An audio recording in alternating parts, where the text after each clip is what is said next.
Salmo 85, del 1 al 3, leemos a una sola voz. Fuiste propicio a tu tierra, oh Jehová, volviste la cautividad de Jacob, perdonaste la iniquidad de tu pueblo, todos los pecados de ellos cubriste, reprimiste todo tu enojo, te apartaste del autor de tu ira. Bendito Dios, Padre nuestro que estás en los cielos, santificado sea tu nombre. Honramos, reverenciamos tu nombre glorioso, tu nombre santo, por todas tus obras, tus maravillas. Te agradecemos, Dios, por el privilegio que tenemos el día de hoy de acercarnos a tu palabra y de meditar en ella. Señor, te rogamos que abra nuestros corazones para que al reflexionar en tu palabra podamos oír tu voz, podamos ser animados, ser fortalecidos en tu palabra, en tu verdad.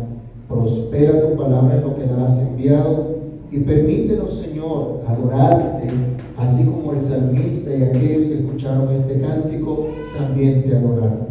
En el nombre de Cristo te lo pedimos dando gracias. Amén. Pueden tomar asiento, hermanos. Nos acercamos ya al final del tercer libro de los Salmos, con un cambio de tono que empezamos a observar en los cantos de devastación. Aquí ahora se realza el consuelo que el pueblo de Dios puede tener, incluso en medio de los tiempos de devastación, en medio de los ataques de todos sus enemigos. Luego de presentarnos un vivo deseo por la casa de Dios, como se estudió la semana pasada en el Salmo número 84, ahora se nos presenta un cántico de acción de gracias y a la vez una súplica por la misericordia de Dios. La edición de este salterio nos lleva a considerar lo que Dios ha hecho en el pasado, para que llenos de gratitud le alabemos y con esperanza miremos hacia el futuro en medio de las diferentes situaciones que puede atravesar también su pueblo. Este salmo puede referenciar a una o a varias liberaciones que Dios había obrado en su pueblo en el tiempo, aunque algunos autores nos llevan a considerar que probablemente este canto era de una manera especial utilizado en la época de los que regresaron del exilio de Babilonia, los que regresaron después de los 70 años de deportación. Un canto que evidencia la restauración de Dios a su pueblo, un recuerdo también para las siguientes generaciones de la confianza que podían tener en Dios para que no se aparten de Él. Debemos declarar junto al salmista esta verdad y regocijarnos profundamente en ella. Dios ha sido propicio a su pueblo. Así titulamos nuestra reflexión el día de hoy y que lo recordemos. Dios ha sido propicio a su pueblo. En primer lugar, Él volvió la cautividad de su pueblo. Esto es lo que se realza en primer lugar en el Salmo, con gratitud, con admiración, así lo expresa el salmista. Los adoradores que regresaron de Judea 70 años después del exilio sí que podían afirmar esto. Los adoradores también de otros tiempos, cuando vieron que Dios libró soberanamente y de una manera sobrenatural a su pueblo de sus enemigos, también podían afirmar que Dios volvió la cautividad de su pueblo, como afirma el salmista en el versículo número 1. Y esto lo hizo Dios por su pura gracia. Dios fue propicio. Se nos dice aquí, Dios fue propicio. Dios mismo. No el pueblo, no sus reyes, no sus nobles, sino Dios quiso manifestar su disposición bondadosa, su favor para con su pueblo. Ese pueblo al cual Dios mismo había llamado una relación pactual, incluso habiendo ellos roto esa relación pactual con sus muchas rebeliones. Los que regresaron de Babilonia podían decir: fuiste propicio a tu tierra, oh Jehová, volviste la cautividad de Jacob. Dios les mostró a ellos su favor, los trajo de nuevo a su tierra, al lugar donde Dios había prometido su presencia.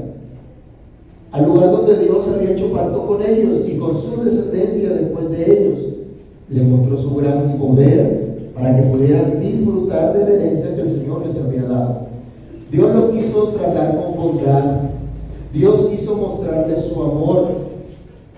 Pero yo les pregunto, ¿ellos merecían toda esa bondad, todo ese amor de Dios? No lo merecían, pero Dios quiso mostrárselo. Tanto antes del exilio como después, Dios les había concedido esto solo por su pura gracia. Dios quiso interponerse en su favor con su grande amor. Hoy nosotros debemos recordar, hermanos míos, que el Señor ha sido propicio también a su pueblo, a su iglesia, en todo lo largo de la historia. Ha sido propicio a su pueblo también hoy, a los que estamos aquí delante de su presencia. Si miramos al pasado, podremos decir, Dios ha sido nuestra ayuda. Dios se ha interpuesto en nuestro favor. Dios se ha interpuesto cuando nuestros enemigos se han levantado contra nosotros. Podemos decir, Dios también nos ha librado a nosotros como libró a los antiguos de sus dificultades. Pero especialmente, si miramos a la cruz de nuestro Salvador, allí podemos decir con profunda admiración, con profundo regocijo, Dios volvió la cautividad de su pueblo por su pura gracia. El que no tenía que morir, dio su vida en rescate por los que estaban cautivos del pecado. Y esto porque Él quiso sernos propicio. ¿Eres testigo de esto? ¿Eres uno de los beneficiados con el sacrificio de Jesús, el Hijo de Dios? ¿Eres uno de aquellos salvados por pura gracia? Dios volvió la cautividad de su pueblo, perdonó sus iniquidades. El versículo número 2 de nuestro Salmo declara que Dios expió los pecados del pueblo, que Dios ocultó de su presencia las iniquidades de sus hijos. Y como evidencia de ello, ya no eran esclavos, ya no estaban cautivos, ahora estaban en su tierra gozando de la presencia de Dios. Los que regresaron de Babilonia tenían un testimonio firme de la misericordia divina. La señal de disgusto de Dios contra ellos había desaparecido. El regresar a su tierra, al lugar donde Dios había prometido su presencia, era una señal que sus pecados habían sido perdonados, que Dios realmente les había sido propicio.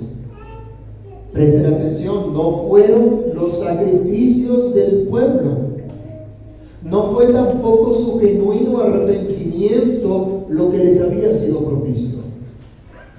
Fue Dios quien había perdonado todos sus pecados, quien les había dado vida. Sabemos que la divina sentencia establece: el alma que pecare, ¿esa qué? Morirá. Pero la promesa del Evangelio en boca del mismo Señor Jesucristo nos dice: yo soy la resurrección y la vida. El que cree en mí, aunque esté muerto, vivirá. Y si tú hoy tienes fe sencilla pero genuina en Cristo, sabes que ya tienes vida. Sabes que has pasado de muerte a vida. Y eso es solo porque en Cristo has sido perdonado de todos tus pecados.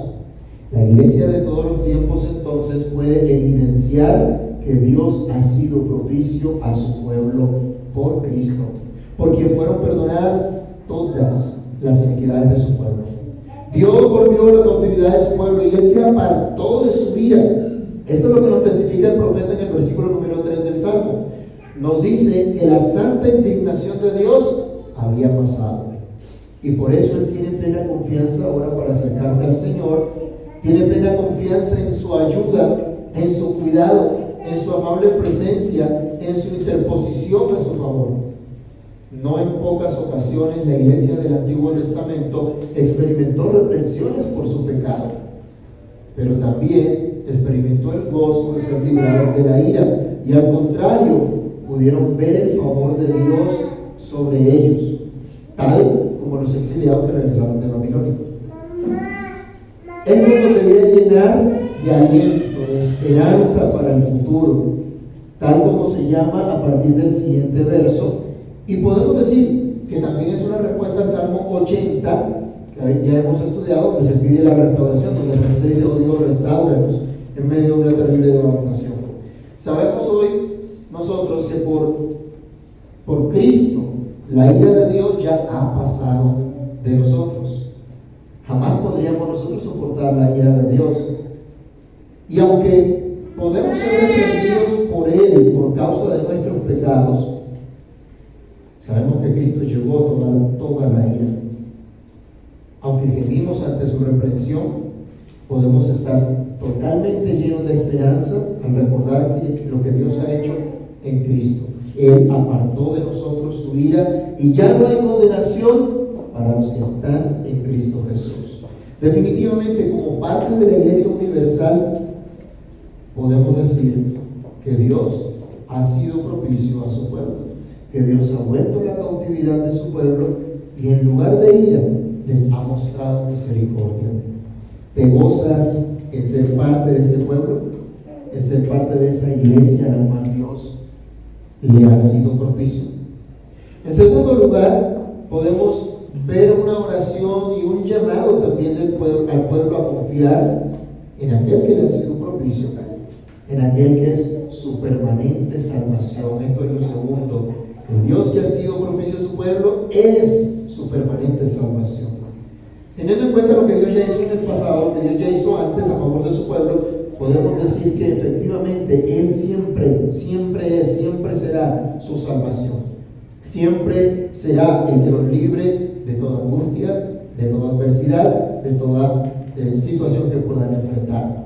El pueblo de Dios puede estar seguro de la interposición del Señor en su favor para orar, oh Dios, restáuranos. Así comienza el versículo número 4.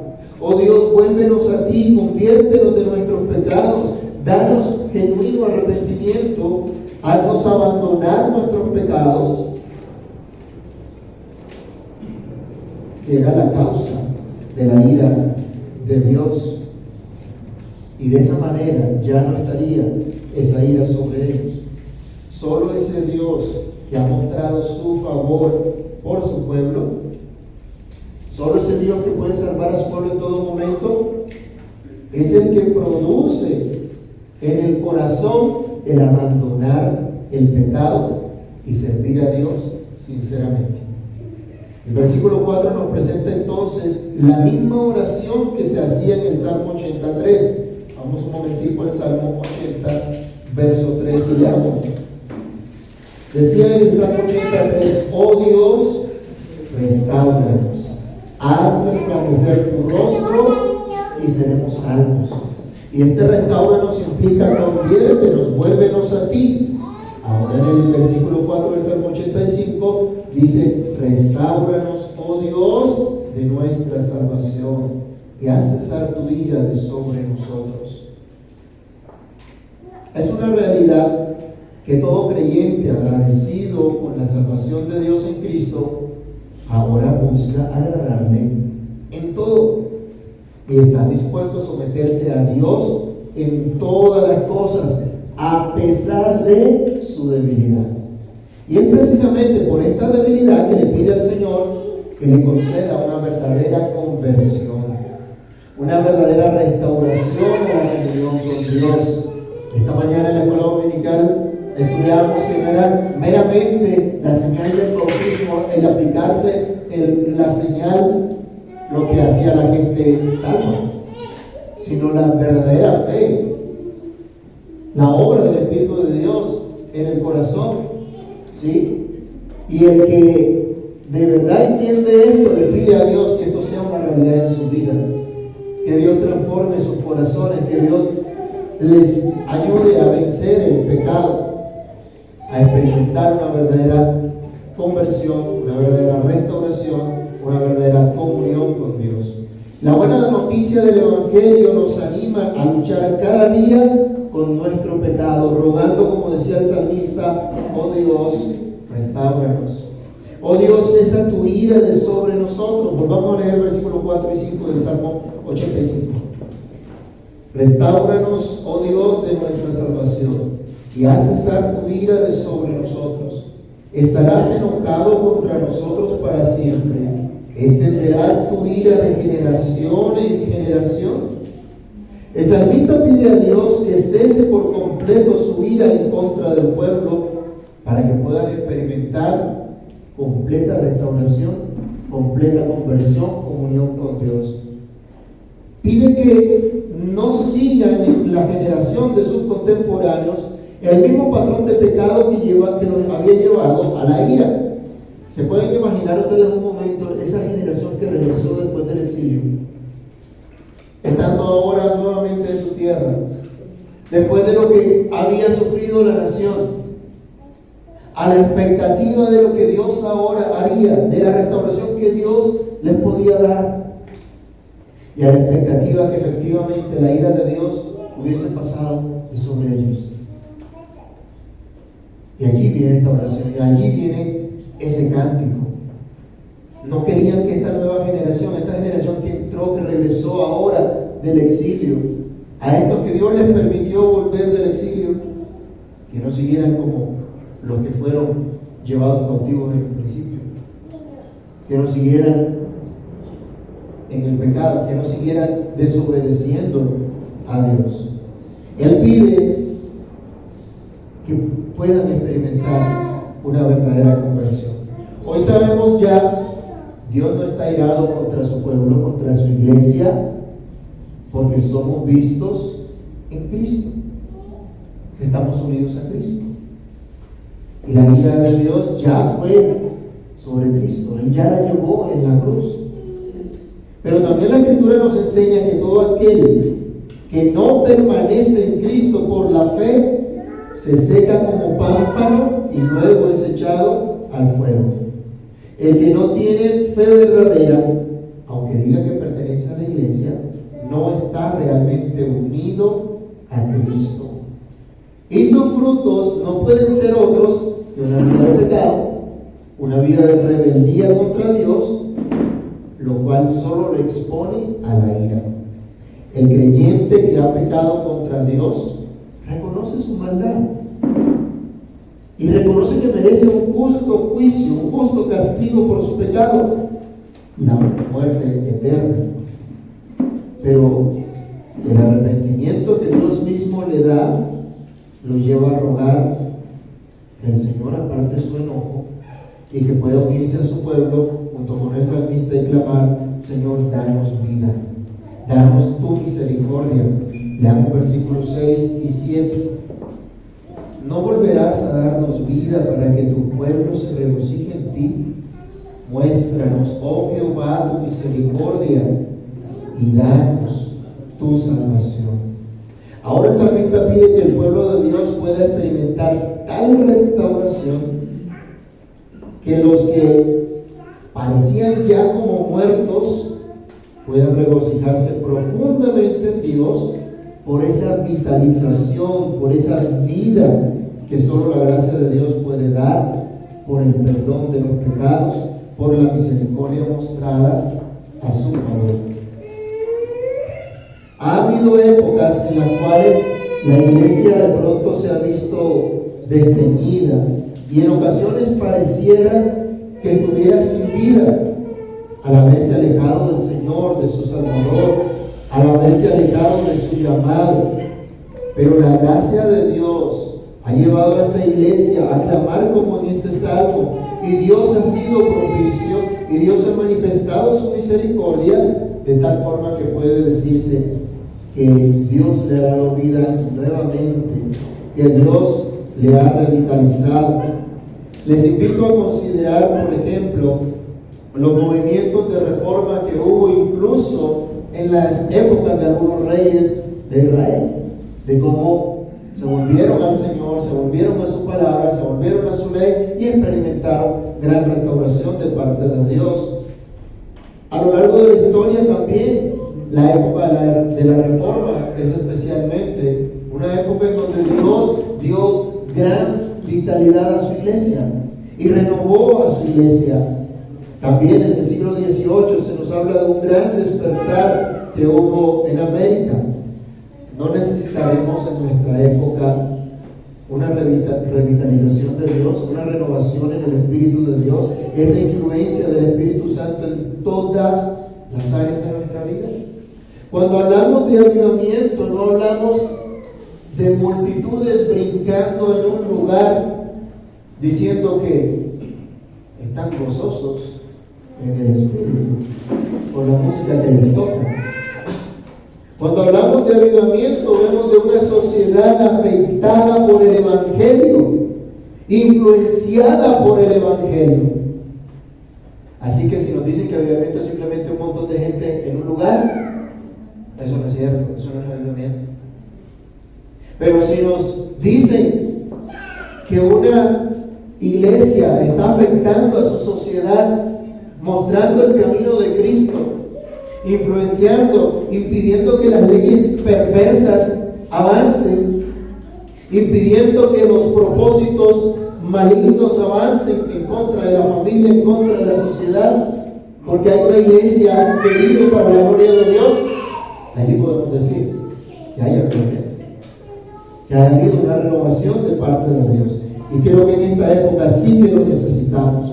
Así que debemos orar hoy también nosotros, que el Señor nos dé vida, que el Señor nos dé su misericordia para este tiempo que nos ha correspondido vivir. En tercer lugar, el salmista dice: Él hablará paz a sus santos. Mire cómo viene el salmo. Los primeros 3 versículos nos están diciendo lo que Dios ha hecho en el pasado. Recordemos lo que Dios ha hecho. Recordemos cómo Dios ha sido propicio. Hoy nosotros tenemos que recordar a la cruz. Tenemos que mirar a la cruz. Tenemos que mirar a Cristo. Para con esa confianza poder pedir al Señor y clamar al Señor por esa restauración, por esa renovación en el Espíritu de Dios para toda su iglesia, para su pueblo, para que pueda experimentar esa vida. Pero una vez venimos al Señor con esa confianza, con esa seguridad, podemos fortalecer nuestra fe sabiendo Él hablará paz a su pueblo, a sus santos. Es lo que empieza a decir el salmista, versículo número 8.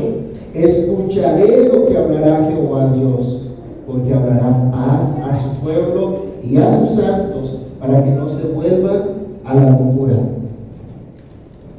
Él hablará paz a sus santos. El salmista en esta oración se llena de esperanza y llama a todos los que le escuchan a guardar esta esperanza y actuar en consecuencia. Si tenemos esta esperanza, nuestras acciones tendrán que evidenciarlo. Él ora, se dispone y declara: escucharé lo que Dios diga. ¿Cuántos están dispuestos hoy a escuchar lo que Dios diga? Yo voy a orar, pero voy a escuchar lo que Dios diga, lo que Dios quiere realmente. ¿Cuánta gente quiere escuchar simplemente cosas halagüeñas, cosas que a ellos les parece que es lo adecuado, que a ellos les parece que es lo que Dios debe hacer, y no lo que Dios diga? ¿Delante de qué vivimos? ¿Qué patrón de vida seguimos? ¿Lo que Dios dice? ¿Lo que Dios define? El que ha meditado en los hechos de la salvación de Dios a favor de su pueblo, ahora reflexiona serenamente. Dios ha sido propicio, luego podemos esperar en todo lo que Él diga, porque todo lo que Él diga conducirá a la paz de los suyos. Dios, en lo que determine, eso será lo mejor para su pueblo. Sus palabras para los que son objeto de su amor han de ser palabras de misericordia, han de ser palabras de paz para aquellos apartados para Dios, separados especialmente para Él. Esta es y esta debe ser la actitud de todo verdadero creyente: escuchar lo que Dios dice, no lo que el mundo dice, no lo que el diablo dice, ni siquiera lo que tu propio corazón dice. La verdadera paz viene solo de Dios. Las palabras de Dios son las únicas que pueden traer paz. ¿Se acuerdan? Cristo nos dijo: mi paz os dejo, mi paz os doy, yo no la doy como el mundo la da. Así que no se turbe vuestro corazón, ni tengan miedo. La verdadera paz entonces viene solo de Dios, y no puedes tener paz y no puedes escuchar palabras de paz de parte de los impíos. La paz total, olvídese. Eso ha sido un fraude. Y no hay paz para los impíos. Lo que dicen todos los que están hoy en una perspectiva del mundo, de la vida sin Dios, no pueden tener paz. No pueden traer paz. Los que escuchan otra voz, los que no atienden a Dios, no van a tener paz. Al contrario, el salmista advierte: Señor, dale paz a tu pueblo para que no se vuelvan a la locura, para que no se vuelvan a la insensatez. Aquí se nos advierte solemnemente que si hemos sido restaurados por Dios, no regresemos a una vida de pecado y de desenfreno. Otra vez recordemos a los exiliados que regresan a su tierra. Aquí hay una advertencia solemne para ellos. No vuelvan a los patrones de pecado de sus padres que los hizo llevar cautivos como un castigo de parte de Dios. No hagan esas cosas. Eso es insensatez. Eso es locura. La esperanza que tenemos hoy es que Dios está cerca de los que le temen. Dice el versículo número 9: ciertamente cercana está su salvación a los que le temen, para que habite la gloria en nuestra tierra. La esperanza que tenemos hoy de que el Señor, la salvación nuestra, está presente siempre. Es Dios el que provee verdadero bienestar para su iglesia, el que está en medio de su iglesia. Y la gloria de Dios está en medio de ellos. Recordemos que la gloria de Dios es Cristo mismo, quien prometió estar con nosotros todos los días hasta el fin del mundo. El salmista está convencido y declara que hablará paz a sus santos.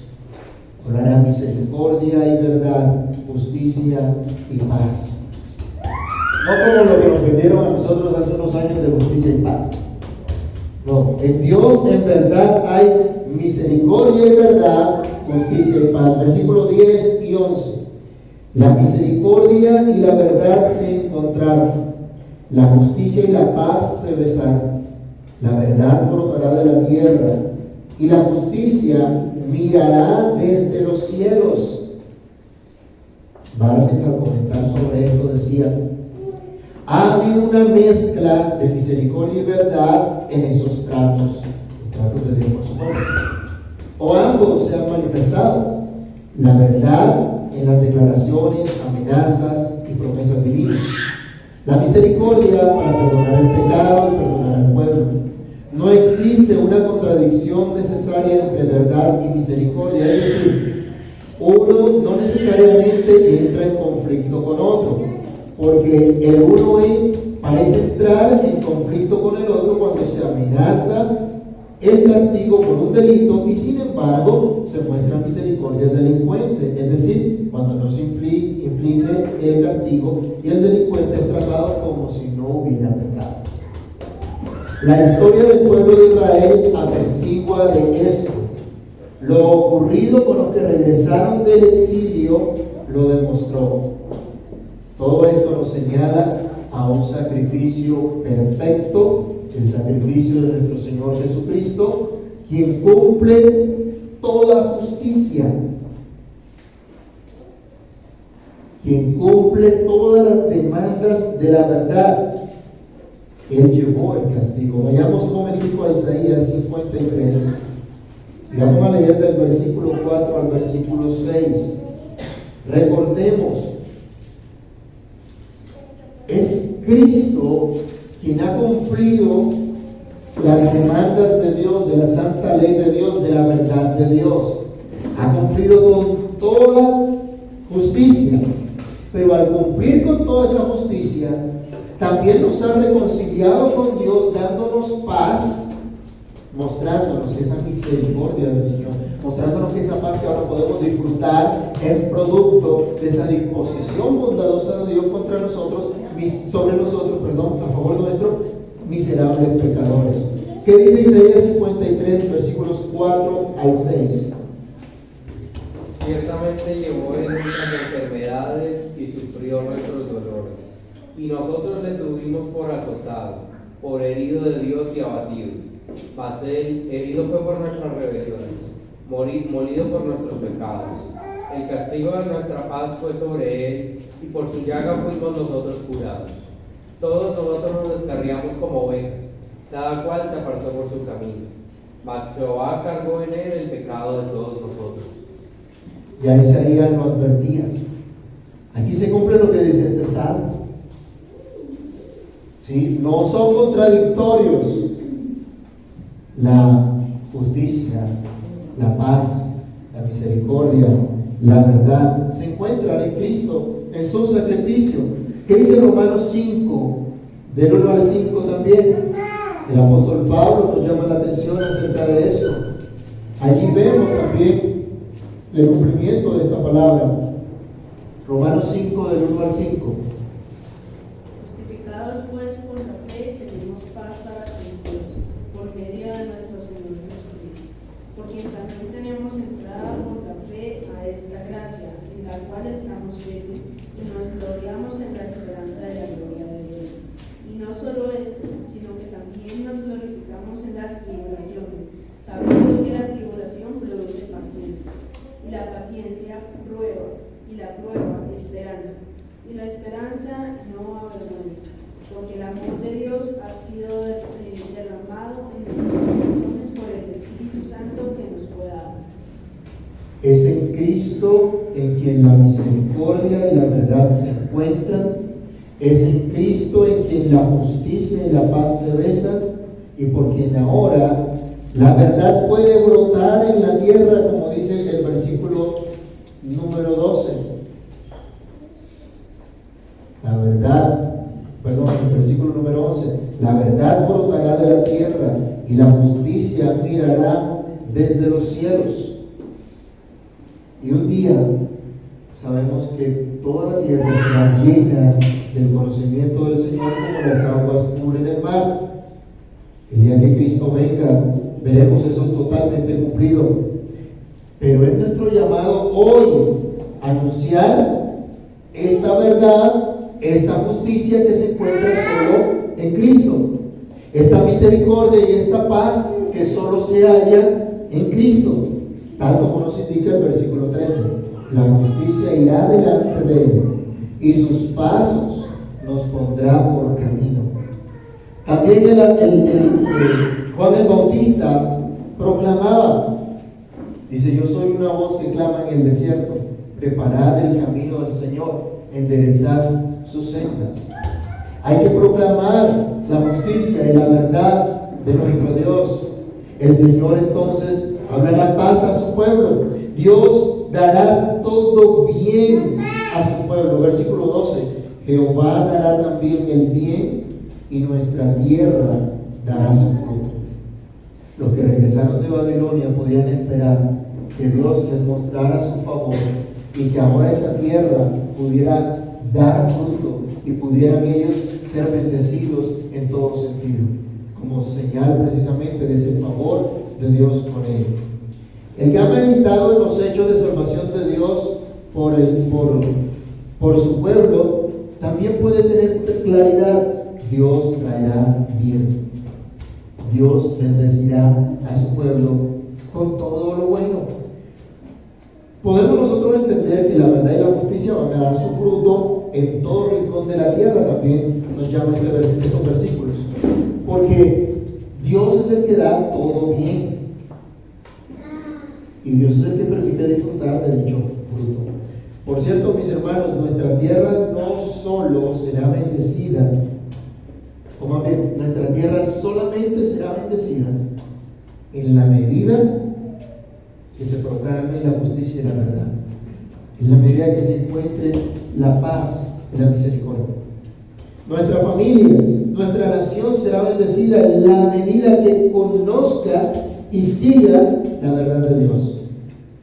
En la medida que se someta a toda persona y toda institución a la justicia de Dios. La iglesia es la primera institución que debe propender por esto. La primera en disfrutar de todo este fruto, de todo este bien. Para la iglesia en general y para cada familia en particular, Dios asegura todo bien. No solo para el aquí y ahora, sino también para toda la eternidad. Nuestro bien está en Dios solamente.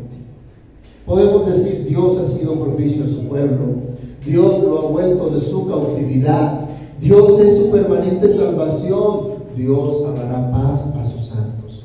Otra vez, justificados pues por la fe, tenemos paz para con Dios por medio de nuestro Señor Jesucristo. En Cristo se encuentran la verdad que clama por justicia y la misericordia que trae paz.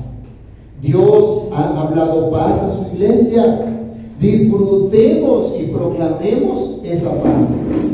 Si aún no disfrutas esa paz, vuélvete hoy al Señor y ruega que Él mismo te convierta, te restaure y te conceda experimentar su paz al poner tu confianza en el sacrificio de Cristo en la cruz, para que en adelante tengas confianza que su salvación, que es Cristo mismo, está cerca de todo su pueblo, cerca de todos aquellos que de manera reverente le aprecian, le siguen, le aman.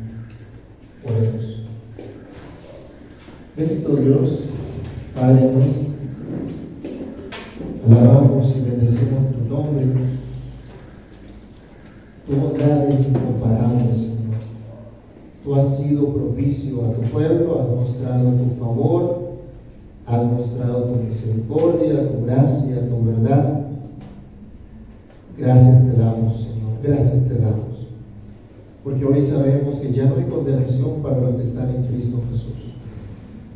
Es por tu pura gracia que hoy sabemos hemos sido unidos a Cristo por medio de la fe, por el sacrificio del Señor en la cruz. Hoy sabemos que la ira ha pasado y ahora podemos pedir, Señor, restáuranos, vuélvenos hacia ti. Hoy clamamos, Señor, que nuestras vidas cada vez más sean vueltas a ti, oh Señor. Permítenos experimentar como familias y como congregación cada vez una mejor comunión contigo. Cada vez, Señor, una conversión más genuina, verdadera, que muestre la obra tuya en nuestros corazones. Solo tu Espíritu, Señor, puede obrar en nuestros corazones y hacernos morir al pecado. Solo tu Espíritu, Señor, nos capacita para poder vivir delante de ti. Ayúdanos. El salmista confiaba en que tú hablarías paz a tu pueblo. Hoy sabemos que has hablado paz por Cristo nuestro Salvador. Permítenos disfrutar abundantemente esta paz. Y concédenos, Señor, al estar convencidos y al haber experimentado esta paz, proclamarla a los que están a nuestro alrededor, para que nuestros familiares, conocidos y las personas que nos rodean puedan conocer que solo en ti hay verdadera paz, verdadero bien. Y solo por tu gracia podemos disfrutar todo bien que proviene de ti. Ayúdanos, por favor, a tener consuelo y esperanza en ti, incluso en medio de lo que vivimos en estos tiempos. Danos gracia para confiar en ti, para volvernos a ti con todo nuestro ser. Te imploramos, Señor, ayúdanos, restáuranos, conviértenos a ti, vuélvenos a ti y permítenos disfrutar de esa gloriosa paz que solo se halla en ti por medio de Jesucristo, nuestro Señor, nuestro Salvador. Oramos y te damos muchas gracias. Amén.